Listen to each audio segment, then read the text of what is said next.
Praise the lord. Have a blessed day.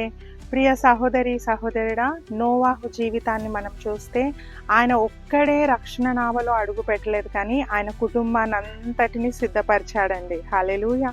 ఈరోజు మనము రక్షణ పొందుకుంటా ఉన్నాము, కానీ మన కుటుంబాన్ని మనం సిద్ధపరుస్తున్నామా?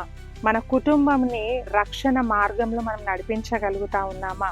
ఎప్పుడు కూడా ఇల్లు చక్కబెట్టింది బయటికి వెళ్ళి ఎవరికి బోధించొద్దండి. మొట్టమొదటిగా మన కుటుంబం రక్షింపబడాలి. హల్లెలూయా. అపోస్తల కార్యములు 16:31 చదువుకుందాం. ప్రభువైన యేసునందు విశ్వాసముంచుము, అప్పుడు నీవును నీ ఇంటి వారును రక్షణ పొందుదురు. హల్లెలూయా. మనం ఒక్కరమే కాదండి, ఇంటి వారు రక్షణ కూడా మనకు చాలా అవసరము.